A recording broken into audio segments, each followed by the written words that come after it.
Hello, everyone. Welcome back to Spin Cycle Live. I'm your host, Nathan Hale. Today is a very special episode indeed. Today is October 21st, 2025, and is our 1 year anniversary of this show. Can you believe it? 1 year. We've been doing this for 1 year. I have uploaded, 1 to 3 episodes of this show a week for a year now.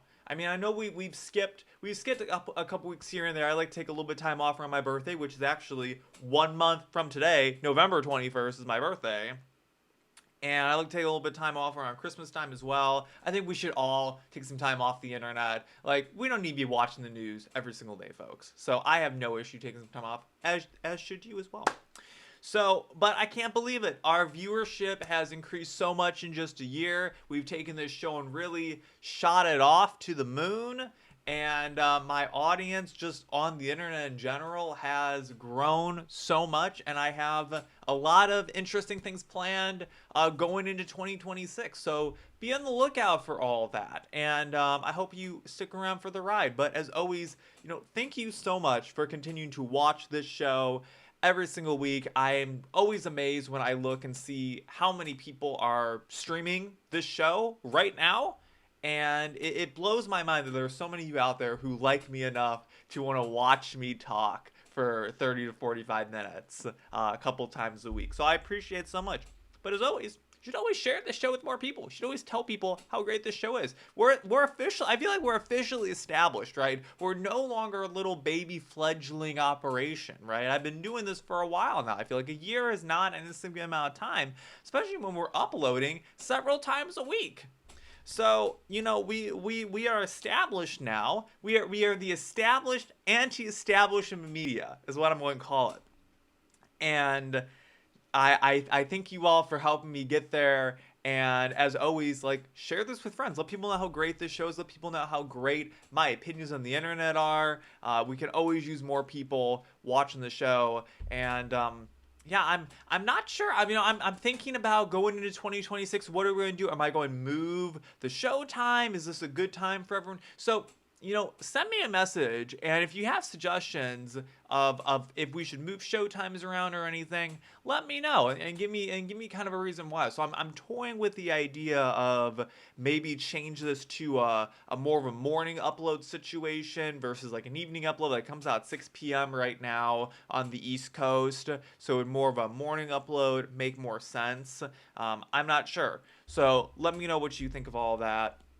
Just as kind of a 10,000 for the level. Still kind of toying with the idea in my head a little bit. But yeah, so we're live on YouTube, Rumble, and X. It's the October 21st today, and we have a lot to talk about. So you may have heard there were some protests that took place over the weekend. Some No Kings protests, to be exact, and some interesting characters showed up to some of these. Now, I was caught up in the middle of one of these things as it was happening in my city, and boy, oh boy, did I see some unsavory sights walking about. The main thing I can tell you is just the amount of old people that showed up. It really was silver hour at these No Kings protests, let me tell you. And the video evidence backs up that we're going to show you today. Just with the amount of grandmas that showed up for this thing. I don't know whose grandpas and grandmas went on the loose on Saturday, but y'all need to come and round them up. So, but this video has been kind of circulating around, and I gotta show it to you because it's just absolutely insane how the amount of mental illness that shows up at these protests is always truly wild to me. Because when I've taken part in protests that have happened on the right, they've been very peaceful, and they've been very nice and calm, and there haven't been a whole lot of crazy shenanigans that happened, or if they were, it certainly was not me who was partaking in it, and I just always find it interesting. So let's take a look at this. Let's take a look at this video.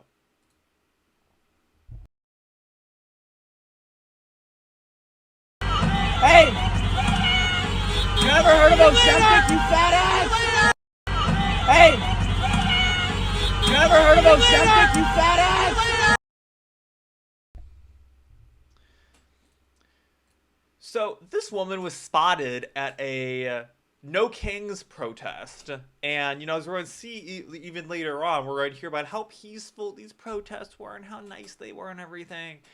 This woman's holding a gun symbol up to her neck, simulating getting shot in the throat, mocking the death of Charlie Kirk, frankly, and it just always blows my mind that these people who preach so much love and joy and peace are always the ones who are so quick to jump to violence and to mock deaths and just make, honestly, an absolute mockery fool out of themselves.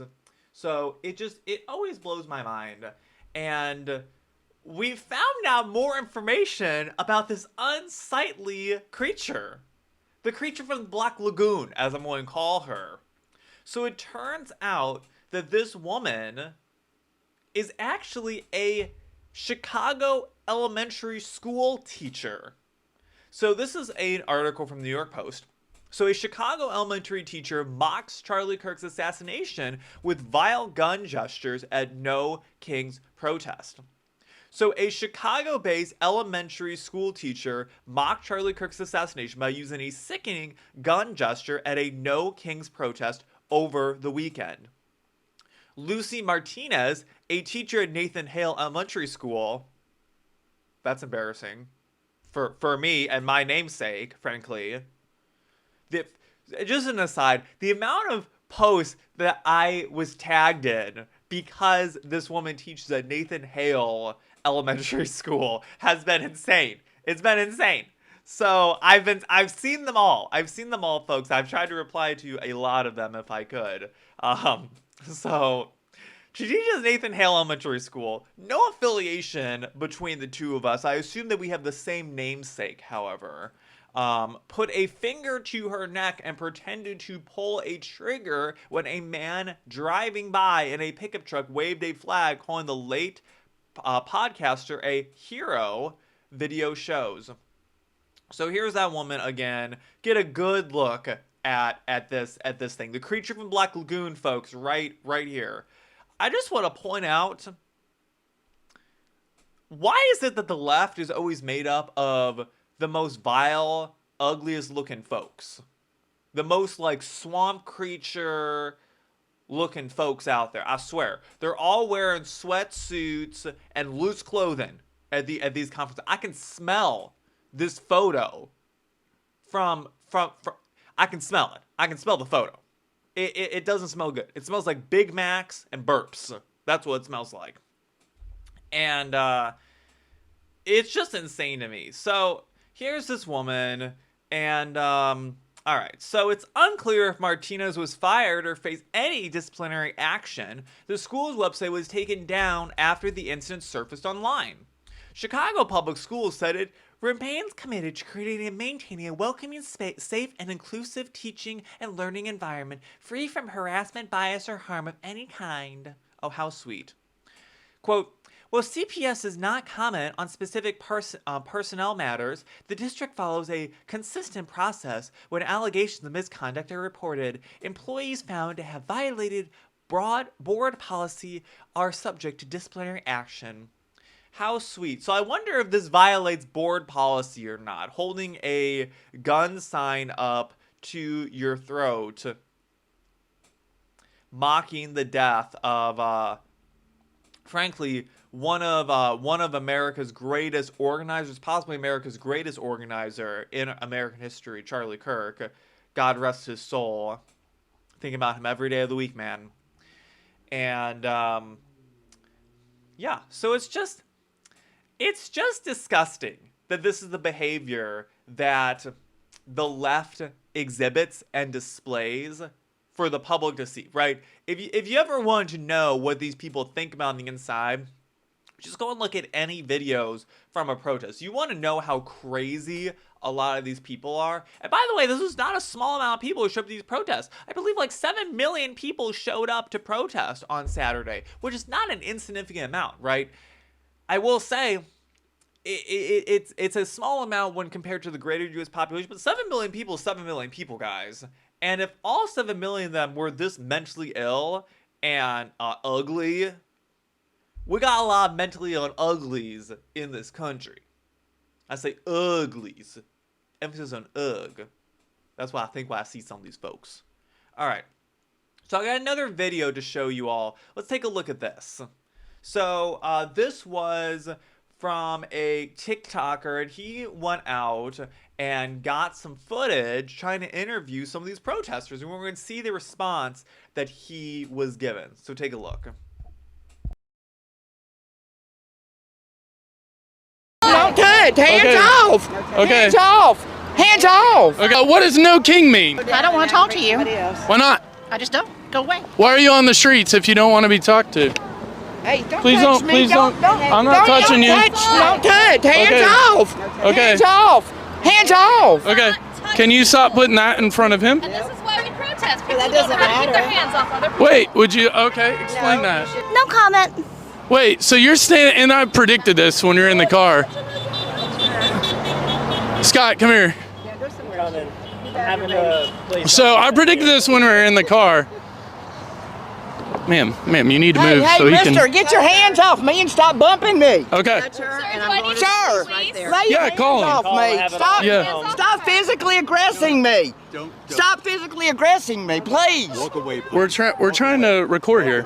We're trying to record This here. man is trying to provoke trouble. Walk away from him. Don't let him He do didn't it. have any Is it right. valid This man is leaning trying on me to and provoke bumping trouble. me and I know. pushing me. That's right, but don't respond. This man is trying to provoke trouble. This is one thing that I predicted was that people would stand on a street corner but then have nothing to say. It's like the weirdest thing.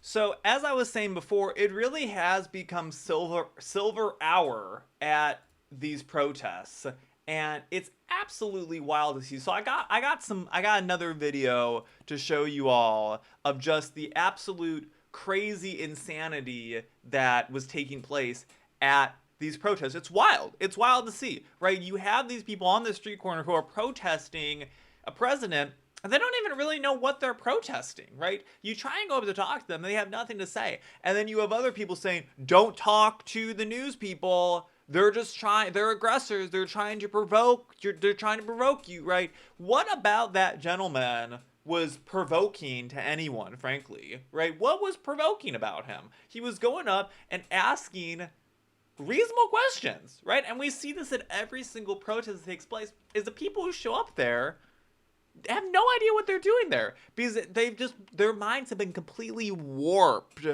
by the media and by what they're reading in their Facebook groups, right? Because make no mistake, these people showed up from Facebook, right? That's how old people hear about things in this country, is from Facebook. And I just think it's wild. And, you know, I've heard a lot of people talk about how you know, they must be getting paid by someone to be there. I don't think all these people are getting paid, folks. I don't think they are. Some of them might be. I don't think that woman was getting paid to be there.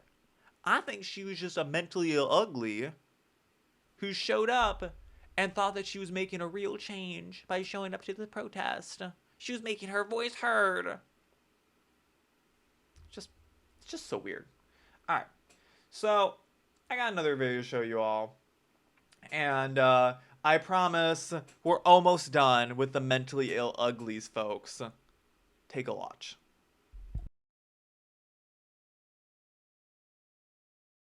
Cunt! Taco, taco, taco! Charlie Kirk's a Nazi cunt! Taco, taco, taco! Charlie Kirk's a Nazi cunt! Taco, taco, taco! Charlie Kirk's a Nazi cunt! Taco, taco, taco! Charlie Kirk's a Nazi cunt! Taco, taco, taco! Charlie Kirk's a Nazi cunt! Taco, taco, taco! So I just have one thing to ask. Why do they all always look like that? Right? I always call them swamp creatures. That thing was a swamp creature. What's with the eye black? The black square on the eyeballs. What's the deal with that, right? Got a trans flag on his back, right? These people are not shaking the mentally ill allegations that are coming after them. Let me tell you that, right? And it blows my mind that this is what we're seeing. That we're seeing people who are this crazed and have their minds this warped. Like, did you stick your head in a microwave when you were a baby, right? We had that whole report come out that Tylenol causes autism. I truly believe that all of these people's parents took Tylenol when they were pregnant. That's the only explanation for the amount of mental illness being exhibited at these protests. If I ever went to a protest, and the protests I have gone to, people have come up and asked me what I'm doing there. And I tell them. I tell them why we're there. I tell them what we're doing. For example, I took place in a protest here in the state of Missouri that had to do with gender affirming care being made illegal in the state. And we were actually part of a nationwide protest across the country trying to get gender affirming care banned nationwide, but in specific states we were protesting in. And I told people, we're there protesting gender affirming care. We're there protesting that the state legislature needs to ban this care, which is really not care, as we're slowly finding out over time. I think it's been proven at this point it's not care. It's not medicine. And we want it to be banned. And I just want to point out how crazy it is that we're now almost in 2026. When's the last time you heard about any sort of like transgender stuff? Or any sort of like puberty blockers or gender affirming care, right? When's the last time you really heard anything about that? I haven't heard about it in quite a while. I mean, the last thing that I can remember is I've heard about trans people being involved in shootings, but I haven't really heard anything about it just in like the greater society. Like, honestly, like I've heard, like I haven't seen a Lily Tino video in a while. I haven't seen anything too crazy. I feel like it's slowly dying down a little bit. I saw a poll online that showed that they polled a few universities that showed the transgender population, and it like peaked in 2020, and it's been on the decline since then. It's down, way down. So you can go find that online. I think I retweeted it somewhere. Maybe about a week ago now, it seems like. But it's just crazy. It's just crazy. So let's talk about. I want to talk about funding real quick. You know, these groups are getting funded by someone. Some of them are getting paid to be there. Who are they getting funded by? Well, I saw a graph online that showed that these groups were getting funded by the communists, by the Social Democrats of New York. And this was just the New York chapter, and you can go see that on my Twitter. I think I also reposted that. But it's just wild to me that these protests are talking so much about ending the oligarchies and maintaining democracy in the United States, but yet they're being funded by the communists, right? I'd argue that a communist is way more of a king than the current president of the United States is. So let's read this article. This is written by Ben Shapiro. I have a lot of respect for Ben Shapiro. Let's hear what his take on this whole matter is. So this comes from the Daily Wire. Let's get this pulled up here. If my my news screen will cooperate. There we go. All right. So old white people rally against kings. What do you call 7 million old white people gathering all over the country? Not a Barry Manilow reunion tour. It is, of course, the No Kings rally that happened over the course of Saturday, with 7 million protesters, nearly all of them members of AARP, gathering around the nation in order to protest kings. You may have noticed we don't have kings here in the United States. We have a constitutional republic. Yeah, I actually did notice that, by the way. As did all the sane members of this country. No matter what you think of Donald Trump has been subject to the dictates of Congress. He's been subject to the dictates of courts. There are actual laws and regulations on the books that prevent the president of the United States from instituting tyrannical power over the rest of the country.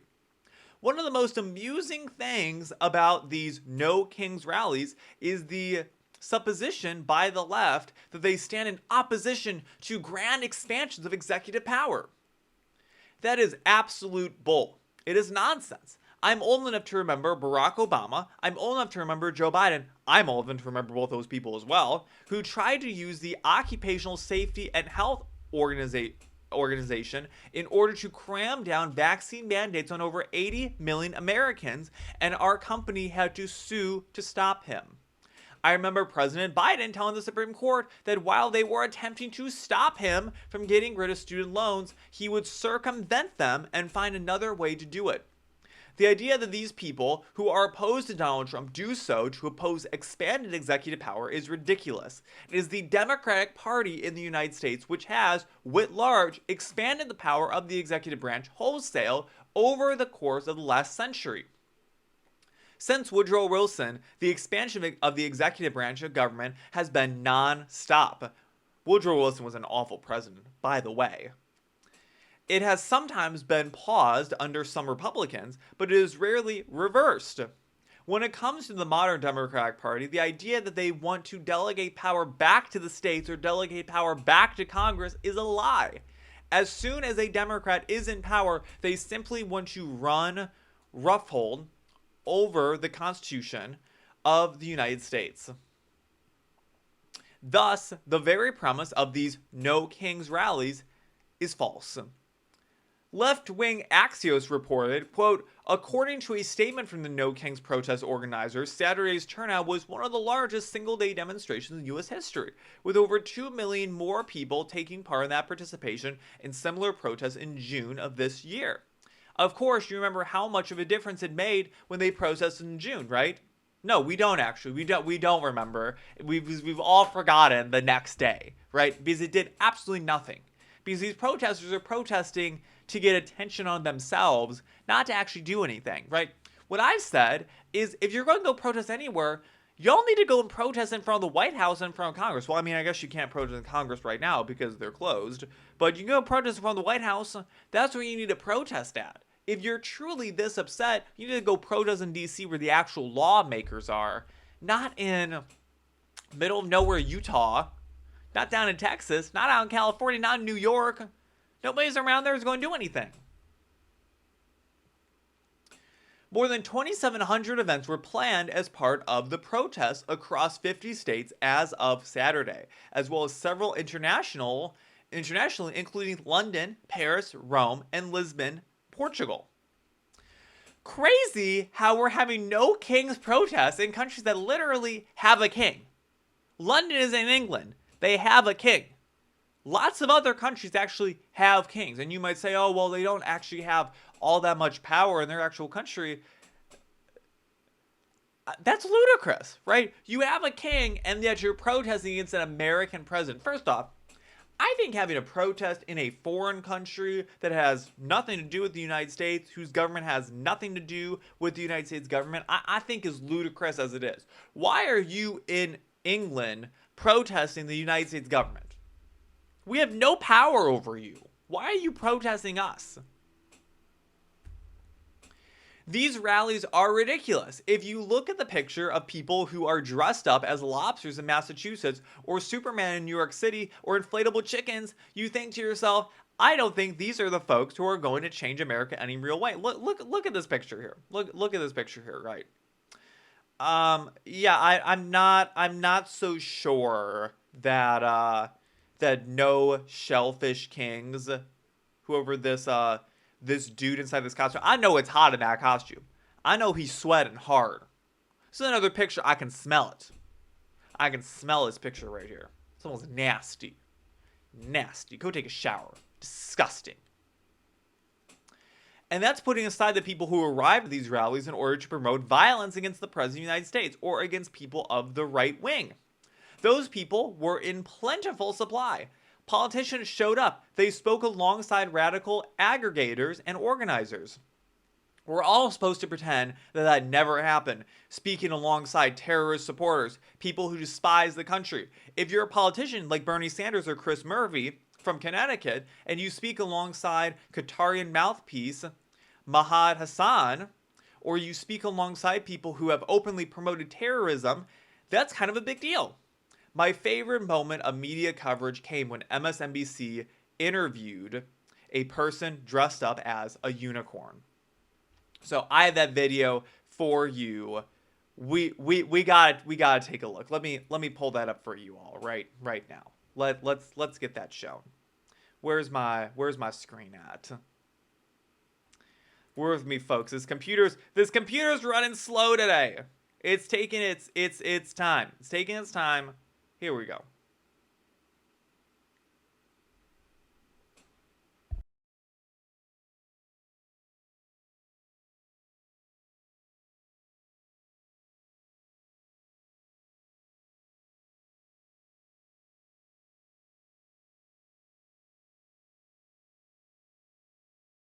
Oh, they're going away. Let's go find them. By the way, got to look out for the bear. Hey, how you doing?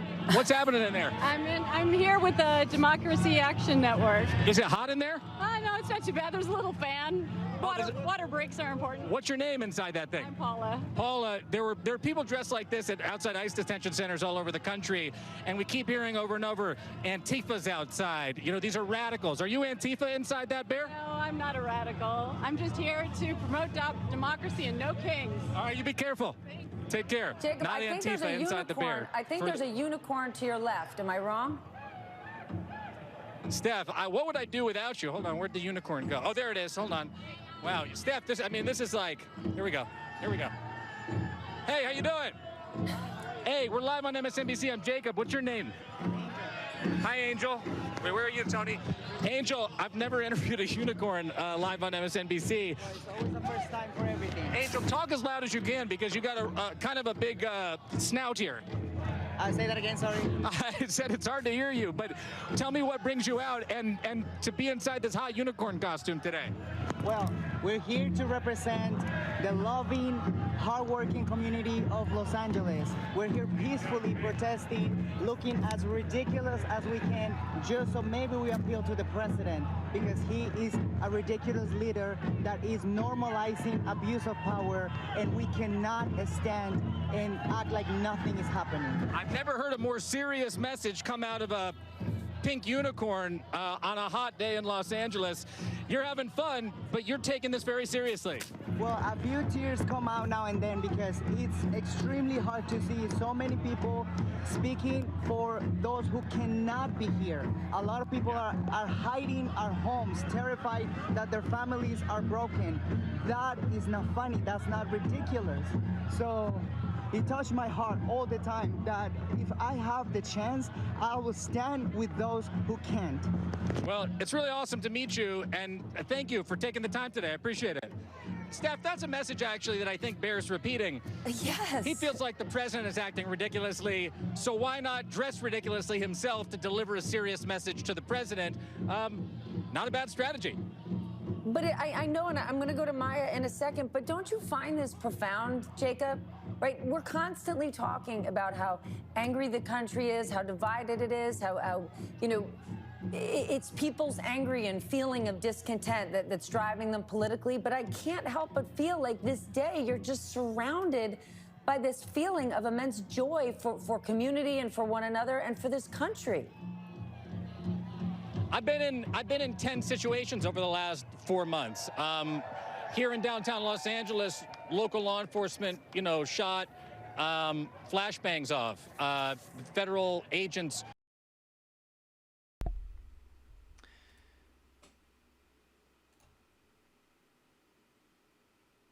Well, I don't know what that lady was smoking, but I didn't see joy in those protests. Did you see joy? We showed you videos of some of these protesters. They look joyful to you? Woman holding up a gun sign to her neck, that looked joyful to you? A woman screaming about how she doesn't want to be touched and doesn't want to talk about why she's there protesting. That woman seemed full of joy to you? That guy who was chanting, or that thing with that trans flag on, that was chanting, we showed you the video of it just a moment ago. That seemed joyful to you? That doesn't seem so joyful to me. I'm not so convinced. And by the way, like suggesting this is like unifying or like we're in a united state, right? With these protests and everything. I hard disagree with all those things that we just showed. That looked unified to you? That didn't look unified to me. That didn't look like Americans stretching their hands across the aisle, holding hands across America. That didn't look unifying to me, right? So it's just so crazy to me that this is the point that we're at. We're calling people Nazis. We are holding up our hands to our neck. Never in my wildest imagination would I ever think to hold a gun sign up to my neck at a protest for any reason. I don't care who it was. And by the way, I have evidence to support all this. Joe Biden was diagnosed with cancer, right? You know what the response from the right was? So sorry to hear that. You know, thoughts and prayers with your family, you know, all of this. It was not, oh, I can't wait until Joe Biden kicks the bucket. I can't wait until he ends up 6 feet underground, right? Good riddance. He deserved it, right? That was not the response that Joe Biden got at all. At all. I think I even spoke on this show that I'm disappointed to see what happened with Joe Biden, what's happening with him. What I think is ludicrous, however, the whole Joe Biden thing, is that his family and the Democratic Party forced him to stay president for all this time when they had to have known that he had a cancer diagnosis. There's no way. I don't believe it. And yet they forced him to stay president instead of being at home with them, spending the remainder of his life out with his family, where he should be. They forced him to stay the president of the United States. That's what I think is the most ludicrous part of all of that. And shame on them for doing so. But my thoughts and prayers are with Joe Biden. I hope that he ends up just fine. So I don't think anyone deserves to die for any reason, frankly. Unless you were a truly terrible, awful, vile human being that literally went out and murdered someone else, right? But Charlie Kirk doesn't deserve to die. Joe Biden doesn't deserve to die, right? But the response from the left, whenever anything happens to one of our people, is a message of hatred. I mean, we saw sign after sign after sign saying that Charlie Kirk deserved what he got, right? We saw that yesterday these protests. We saw yesterday these protests, death threats against the president, right? That's the message that we're seeing. That's not unifying. That's divisive. That's crazy. That's mental illness. The last thing that I want to talk about, and then we'll kind of move on to a couple other stories as we kind of round out this show, is I've been thinking about this in a lot of my head. How different would the United States look today had in 2020 the Democrats picked the sane option? How different would the world look if Democrats picked the reasonable candidate to run their party? How crazy would it be had Democrats chosen Tulsi Gabbard in 2020 to become their presidential nominee? Because she probably would have won. She probably would have won in 2020. We're being perfectly honest with you. How different would the world look? Tulsi Gabbard is the only candidate on that stage who had anything reasonable to say. She was the only reasonable one. But instead, they doubled down the wokeness. They doubled down the craziness. And this is where we're at today. And you might ask, why didn't they pick Tulsi Gabbard? Why didn't they? They picked Joe Biden because they wanted someone they could control. They wanted another puppet, just as Obama was a puppet. They wanted another puppet running the show. That's why they picked Kamala Harris. They wanted another puppet to run the show that they could control on the inside. The permanent Washington bureaucrats, the Democratic Party as a whole, they wanted someone they could control. And they didn't pick Tulsi Gabbard because they wanted to hold on to power. They wanted more and more power because they did not want the best for you as the American people. They didn't want the best for you. They didn't. Otherwise, they would have picked her instead. So instead of picking the same candidate, they fabricated yet another Russia collusion story. Yes, Tulsi Gabbard had a Russia collusion story against her as well. Fabricated by the one and only Hillary Clinton. She's obsessed with Russia collusion when she was the one probably colluding herself. And we ended up with these nutbags So I don't believe that the Democrats chose Sanity in 2020, we'd be sitting here right now talking about these nutbags. I don't think so. I don't think we'd be sitting here right now talking about Donald Trump being president. I don't think we'd be sitting here right now talking about Charlie Kirk's death. I think it was truly that moment, if you had to pinpoint it down, the 2020 presidential primaries for the Democratic Party was truly the moment that the Democrats had to choose sanity or craziness. And they chose craziness because craziness leads to more power. And that's what they ultimately want at the end of the day, is more power. Which is really comical considering that they're protesting against power in this country. So, just saying, they're really pulling the wool over people's eyes. But it's not being pulled over my eyes. It's not being pulled over in yours either because you're watching this show. All right. We have two more stories to talk about. So, speaking of Trump acting a king, you know, kings do not have their administrations paused by courts. They do not have their administrations changed by the whims of Congress. By the way, Donald Trump kept the National Mall open on Saturday despite the government shutdown so protesters could be there protesting. That's not what a king does. When you have a country who truly has a king, you can't speak against the king. That's not how it works. So, the Ninth Circuit Court rules on Trump's National Guard deployment in Portland.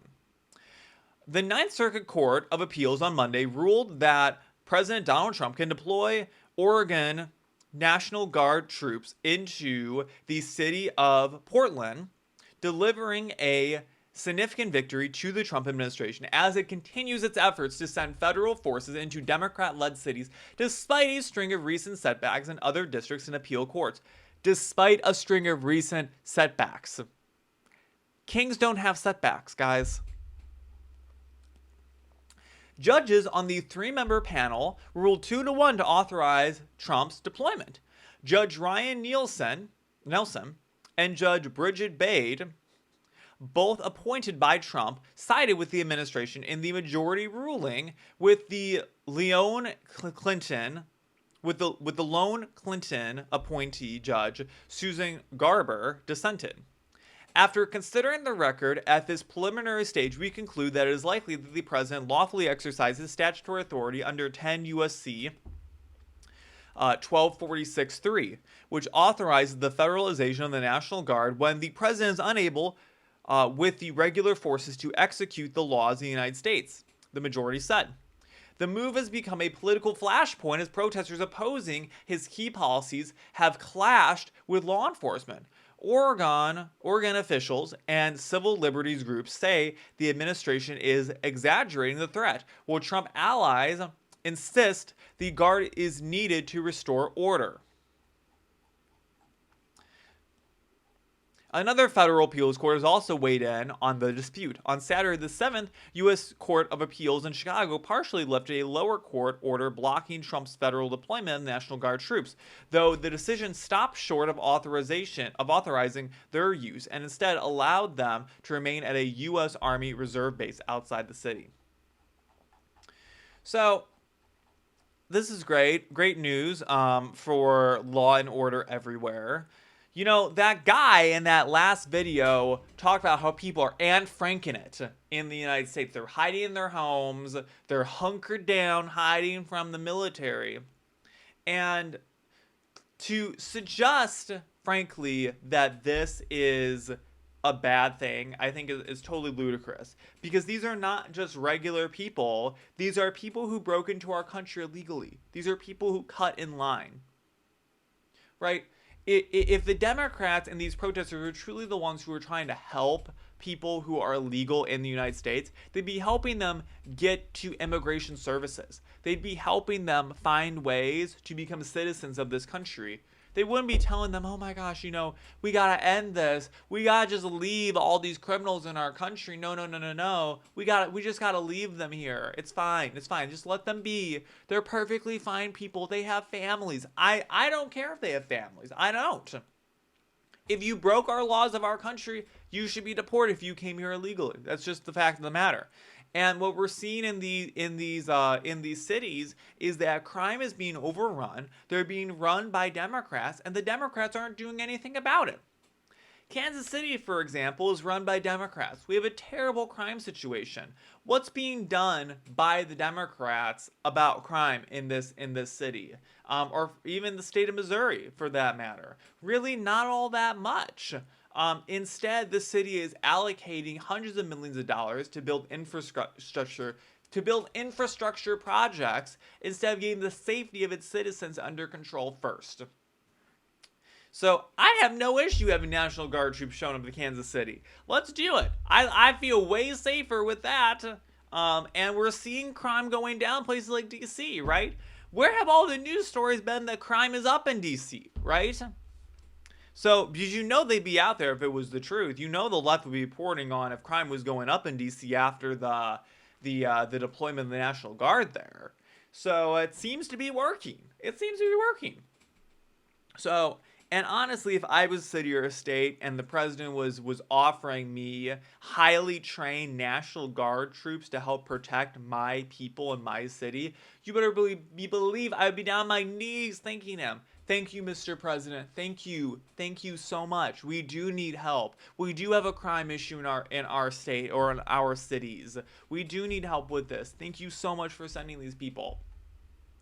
All right, I got one last story to talk to you all about. So, in a historic win, conservative Sene Takeyachi becomes Japan's first female prime minister. So it's quite the story. So this is her right here in the middle in this blue outfit, looking very humble, very very Thatcher-like. So conservative, I'm assuming that's how you say her name. Conservative Sene Takeyachi was elected Japan's first female prime minister on Tuesday, shattering a political glass ceiling for women and setting the country up for a decisive turn to the right. An acolyte of former Prime Minister Shinzo Abe and an admirer of Britain's Margaret Thatcher, Takeyachi is expected to return to Abe-style government stimulus as she attempts to jumpstart an economy struggling with slow growth and rising prices. Her victory marks a pivotal shift in a country where men hold overwhelming sway, yet she named just 2 women to her cabinet. Takeyachi is likely to make a sharp turn to the right on immigration and defense, reflecting the broader rightward shift in global politics. In her first press conference, she promised to work tirelessly to restore Japan's economic might and deepen the relationship with the United States under President Donald Trump. I am determined to deliver results for the nation, to build a strong Japan, and to never give up, she said.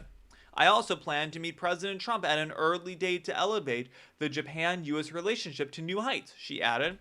Her victory was secured after her Liberal Democratic Party, which has governed Japan for most of post-war history, agreed on Monday to form a coalition with the right-wing Japan Innovation Party known as Ishin. Takeyachi named just 2 women to her cabinet, fellow Abe disciple Suzuki Katayama becoming the country's first female finance minister, and Kimi Odona becoming economic security minister. Takeyachi takes over when Japan politics appear more fractured than at almost any other time in recent memory, thanks in part to the rise of the smaller hard-right Sanity Party, which has stifled voters away from the Liberal Democratic Party. So it's going to be interesting to see what happens with her. I hope that I hope that she's a strong leader. I hope she does a good job for the country of Japan. I was so disappointed when I saw what happened with, she's so forgettable, but she was only in office for like a month. The Prime Minister of England from a couple years ago. Liz Truss, that's her name. I was so disappointed when Liz Truss resigned. You know, it's very interesting. I want to learn more about what was happening in England during that time that forced her to resign. But I was so disappointed to see that she resigned because I felt like she was a strong she was a strong leader for the country of England. She was saying a lot of really interesting things to me. So I hope the same fate does not meet Takeyachi in her role as prime minister. So congratulations to her. It's going to be interesting to see. And I just also like to point out that the first females of some of these countries, a lot of them are women. A lot of them are conservatives.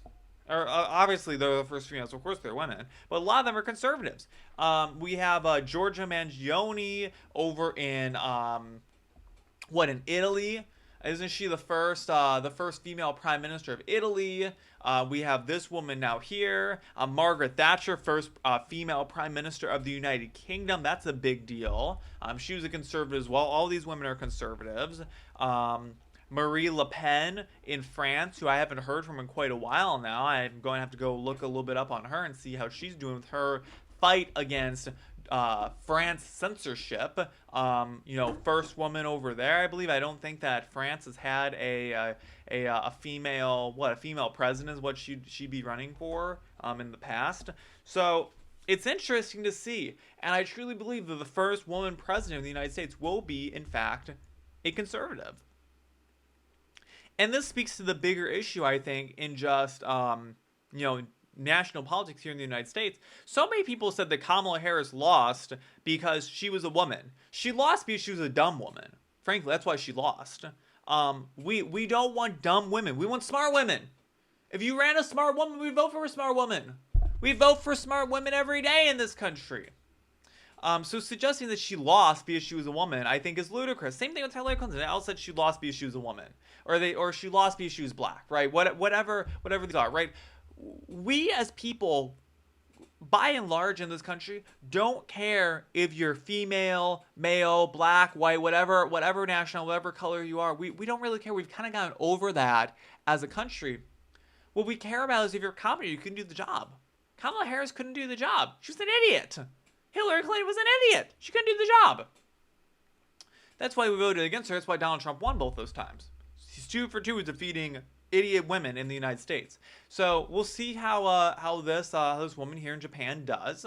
I'll definitely be on my radar, keep an eye on, and we'll see how it goes. So with that, folks, that is the end of today's episode. Thank you so much for watching today. I appreciate it so much. It has been an absolute joy to be here with you all. I love you all so much. Thank you so much for watching, and happy 1-year anniversary to this show. Yes, and 1 month away from my birthday. Yes, I'm so excited. I'll be 22 in a month. It's crazy. It's crazy. Growing up so fast. Time is this year, folks, has just flown by. I feel like yesterday was January, right? I feel like yesterday I was watching the inauguration for the president. I feel like it was yesterday that we were on this show covering the presidential election. It's crazy that like a year has flown by already. We're already at the end of October. Blows my mind. So with that, folks, thank you so much for watching. We'll be back here on Thursday with another episode of Spin Cycle Live. I hope you enjoyed this one. I know that I did.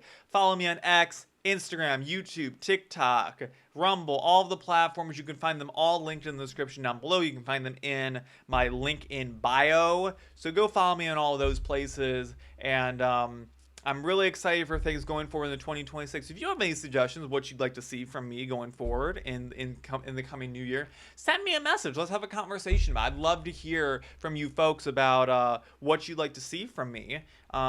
Send me a DM on Twitter. That's where I'll see it. I don't read comments on YouTube because it's a cesspool. I tend to not read comments on my posts because they tend to be cesspools too. But I see your comments. I see the comments of people who have nice things to say, who have positive things to say, and try to like them and comment back when I can. But if you want me to see your message, send me a DM on Twitter. That's where I'll see it. So with that, I have been Nathan Hale. This has been Spin Cycle Live. We'll see you back here on Thursday at 6 p.m. Thank you so much for watching, and make sure you go and watch that interview. I did an interview. Did I talk about it at the beginning of the show? It was 45 minutes ago now I talked about this. I can't even remember, but I did an interview with, if I forgot to speak about, with Professor Tie-Dye is his handle on Twitter. So he does a little podcast, or he's filling in for a podcast. And I had a great interview with him. We talked about so many really fun things. That'll be linked in the description down below. You can go watch that right now. As soon as you get done watching this, go watch the interview. Go give him some love. Go give him some support. Go give me some more support over on that video. It's up on YouTube. So that'll be linked in the description down below of this YouTube video and this Rumble video if you're watching on those two platforms. And I will reshare it on X. So if you're watching on X, go and look through my feed a little bit. You'll find a link to it somewhere inside of there. It shouldn't be too far down. So, but go and watch that. It's a great conversation we had, and hope you enjoyed it. But with that, like I said, I've been Nathan Hale. This has been Psych Alive. We'll see you back here on Thursday. Have a great Wednesday, and have a great rest of your week. I'll see you back here very, very soon. Peace out. Bye.